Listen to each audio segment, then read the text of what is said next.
గుండె జబ్బులు రాకుండా నివారించడంలో ముఖ్యమైన అంశాలు ఒకటి షుగర్ డయాబెటీస్ ఉందా లేదా అనేది తెలుసుకోవడం, హై బ్లడ్ ప్రెషర్ ఉందా లేదా చూసుకోవడం, నెక్స్ట్ స్మోకింగ్ చేయకుండా ఉండడం, కొలెస్ట్రాల్ని తొందరగా కనుక్కొని ట్రీట్ చేసుకోవడం, నెక్స్ట్ ఎక్సర్సైజ్.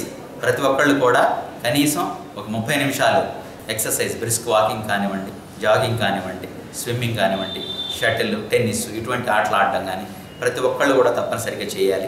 స్మోకింగ్ని ఎట్టి పరిస్థితుల్లో ఎంకరేజ్ చేయకూడదు, పూర్తిగా ఆపేయాలి. షుగర్ బీపీ ఉందో లేదో టెస్ట్ చేసుకుని దానికి రెగ్యులర్గా మందులు వాడుకోవాలి. నెక్స్ట్ చిన్నతనం నుంచే కూడా ఎక్సర్సైజ్ అనేది ఎంకరేజ్ చేసినట్లయితే obesity, high blood pressure, diabetes, గుండె జబ్బు ఇటువంటి హై కొలెస్ట్రాల్ రాకుండా ఉంటాయి.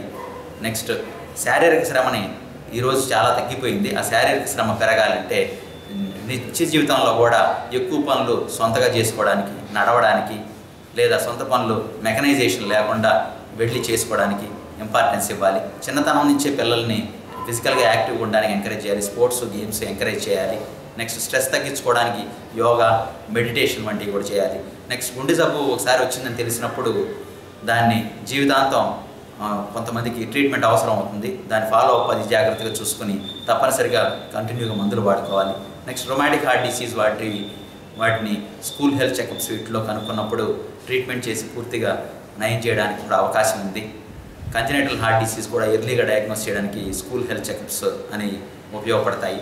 సో వీటన్నింటినీ కూడా పబ్లిక్లో స్ప్రెడ్ చేసి, అంటే బేసిక్గా 3 విషయాల్లో, ఒకటి ఆహారం సరి అయింది నియమబద్ధంగా తీసుకుంటూ ఎక్కువ ఫ్రూట్స్ అండ్ వెజిటబుల్స్, తక్కువ ఫ్యాట్ ఉన్న ఆహారం తీసుకోవడం, నెక్స్ట్ ఉప్పు తగ్గించడం, నెక్స్ట్ శారీరక శ్రమ పెంచడం, రోజు బ్రిస్క్ వాకింగ్ లాంటివి చేయడం, నెక్స్ట్ కంటిన్యూస్గా doctor monitoring and health checkups. కొద్దిమందిలో పర్టికులర్గా షుగర్, కొలెస్ట్రాల్కి హెల్త్ చెకప్స్ వంటి వాటిలో టెస్ట్ చేసి ట్రీట్మెంట్ చేసుకోవడం చాలా అవసరం.